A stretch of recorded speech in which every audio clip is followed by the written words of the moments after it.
મિત્રો આમ તો પથ્થર એટલે પથ્થર જ કહેવામાં આવતા હોય છે, પરંતુ પથ્થરની વસ્તુઓ આજે દેશ અને દુનિયાની અંદર પ્રખ્યાત થઈ હોય તો એ અમરેલી જિલ્લાના રાજુલા શહેરની પ્રખ્યાત થઈ છે। વર્ષો પહેલાના રજવાડા સમયની અંદર રાજુલામાંથી જે પથ્થર નીકળતો હતો, હાલના સમયની અંદર પણ એ પથ્થર નીકળે છે અને પથ્થર એટલો સખત અને શ્રેષ્ઠ પથ્થરની જે ક્વોલિટીમાં પથ્થર શ્રેષ્ઠ માનવામાં આવે છે એ રાજુલાનો પથ્થર છે। અને રાજુલાના પથ્થરમાંથી અનેક મહારાજાઓના મહેલ પણ બન્યાના હજી પણ પુરાવા જોવા મળી રહ્યા છે। મારે નમસ્કાર મિત્રો, અભિષેક ગોંડલિયા હું। આજે એક એવી વાત કરવી છે, વાત વિશેષની અંદર કે રાજુલાનો પથ્થર છે દેશ દુનિયાની અંદર કઈ રીતે પ્રખ્યાત થયો છે। મિત્રો આમ તો પથ્થર આપણે જોતા હોઈએ છીએ, જ્યાં ત્યાં પડ્યા હોય છે અને ફેંકતા પણ હોઈએ છીએ અને ક્યાંય ને ક્યાંય ઘા પણ કરી દેતા હોય છે, પરંતુ પથ્થરની કિંમત પણ આજે ખૂબ વધી રહી છે। વર્ષો પહેલા જે પથ્થરની કિંમત નહોતી, પરંતુ આજે પથ્થરની કિંમતમાં પણ સતત વધારો થયો છે। એનું મુખ્ય કારણ છે કે એ ક્વોલિટી અને ક્વોન્ટિટી ઉપર કામ થતું રહ્યું છે। સતત ને સતત એ પથ્થર ઉપર કામ થતા ગયા છે અને ત્યારબાદ એ રાજુલાનો પથ્થર છે એ આજે પૂરા દેશની અંદર પ્રખ્યાત થયો છે। મિત્રો રાજુલાનો પથ્થર છે એ મહારાજાઓને હવેલી બનાવવા માટે રાજમહેલની અંદર પણ ઉપયોગ થયો છે।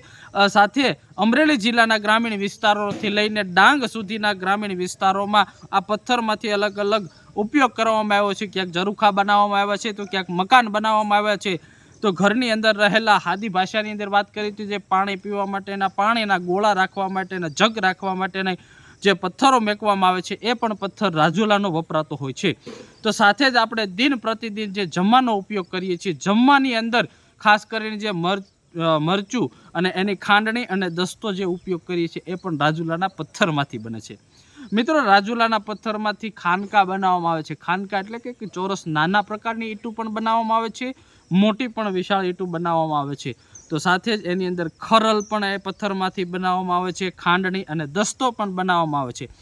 વર્ષો પહેલાં અનાજ દળવા માટેની જે ઘંટીનો ઉપયોગ થતો હતો એને ઘંટલા કહેવામાં આવે છે, અને ઘંટલા પણ આજે રાજુલાના પથ્થરમાંથી બનાવવામાં આવે છે। હજુ પણ એ રાજુલા શહેરની અંદર એવા વર્ષો જૂના કારીગરો છે કે જે હાથે સીણી હથોડેથી ટાંકી અને પથ્થરને આકાર આપી રહ્યા છે અને પથ્થરની ગુણવત્તા વધારી રહ્યા છે, અને પથ્થરમાંથી ઘંટલો બનાવવામાં આવે છે। અને ઘંટલા આજે અનેક વિસ્તારની અંદર જોવા મળી રહ્યા છે।